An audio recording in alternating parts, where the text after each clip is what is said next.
बदतमीजी की भी हद होती है। पता नहीं कोई शर्म लिहाज नहीं है इसमें।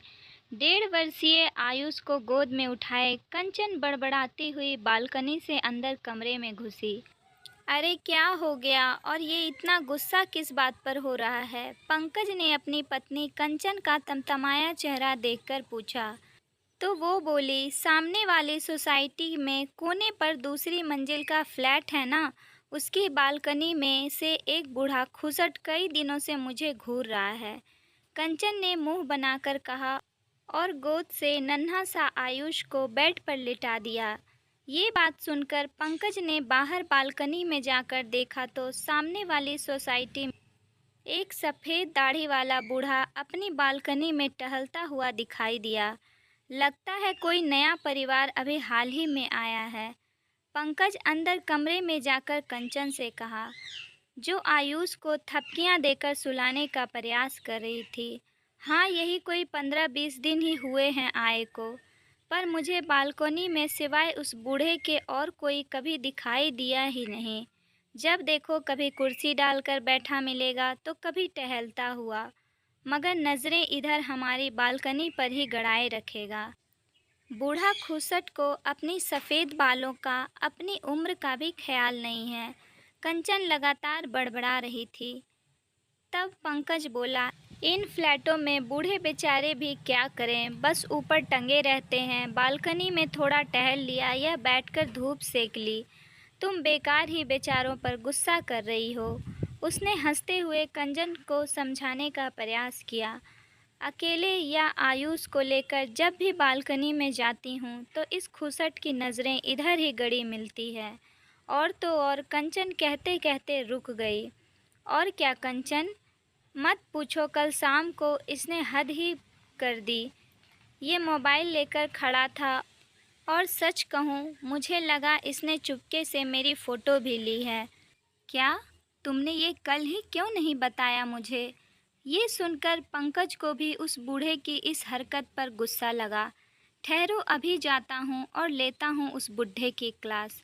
रुकिए, मैं भी चलती हूँ। उस बूढ़े की ऐसी अक्ल ठिकाने लगाऊंगी कि याद रखेगा और यहाँ वहाँ झांकना ताकना हमेशा के लिए भूल जाएगा।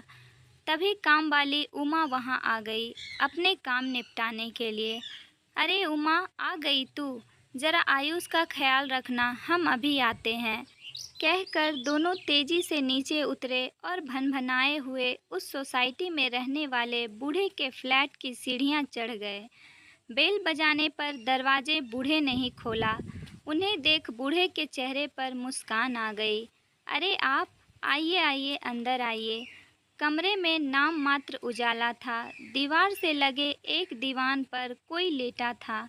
दीवान के बगल में 2 कुर्सियां और 2 मोढ़े रखे थे।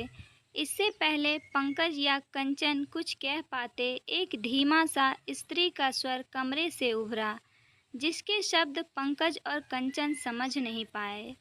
बूढ़े ने कमरे की लाइट जला दी तो कमरे की हर चीज़ साफ साफ दिखने लगी। वो पूछ रही थी कि कौन आया है।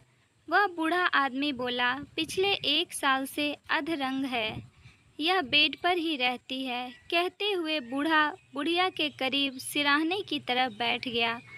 तब तक पंकज और कंचन भी कुर्सियां पर बैठ चुके थे। अरे लाजो, परी के मम्मी पापा आए हैं। बुढ़िया ने लेटे लेटे गर्दन घुमाकर उन दोनों की तरफ देखा और अच्छा अच्छा कहा, जिसे बूढ़ा ही समझ पाया। बुढ़िया ने फिर कुछ पूछा। शब्दों की जगह मुंह से जैसे फूंक सी निकल रही थी। ये पूछ रही है, परी को साथ नहीं लाए? कंचन और पंकज ने एक दूजे की ओर देखा पर बोले नहीं। कल मैंने अपनी बेटी की फ़ोटो मोबाइल पर इसे दिखाई तो बहुत खुश हुई। बोली, ये तो बिल्कुल अपनी परी जैसी है। बूढ़े ने भीगी हुई पलकों को साफ करते हुए कहा और फिर बूढ़े ने बगल वाली दीवार की ओर इशारा करते हुए कहा, ये है हमारी परी। दीवार पर एक जोड़ा 2-2.5 साल की बच्ची को उठाए मुस्कुरा रहा था।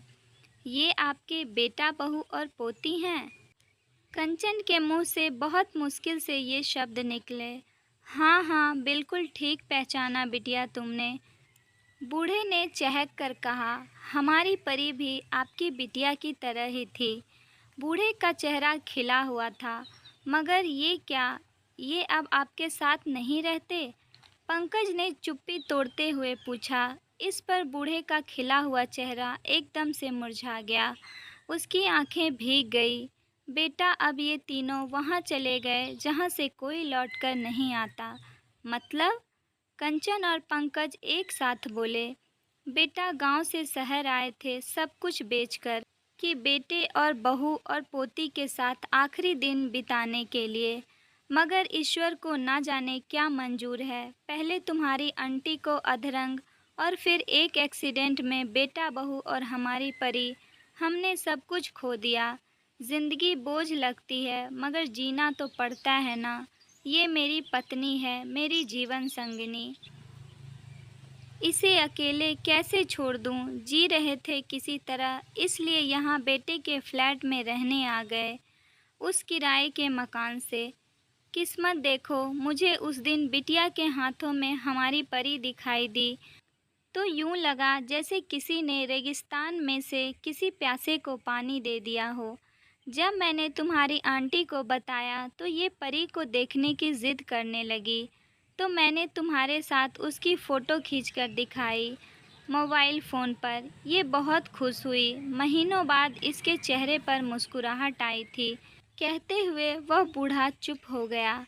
तब तक पंकज और कंचन दोनों खड़े होकर चलने को हुए तो वह बुढ़िया कुछ बोली। दोनों ने पीछे मुड़कर देखा तो बूढ़ा बोला, पूछ रही है कहाँ जा रहे हो, चाय तो पीते जाओ। नहीं, अभी नहीं, माँ से कहिए उनसे उनकी पोती का मिलन करवाने के लिए उनके बेटा बहू वापस आ रहे हैं। दोनों ने हाथ जोड़ते हुए कहा। पंकज और कंचन ने देखा उस बूढ़े की आंखें भीगी हुई थी और दोनों हाथ आशीर्वाद देते हुए उठे हुए थे।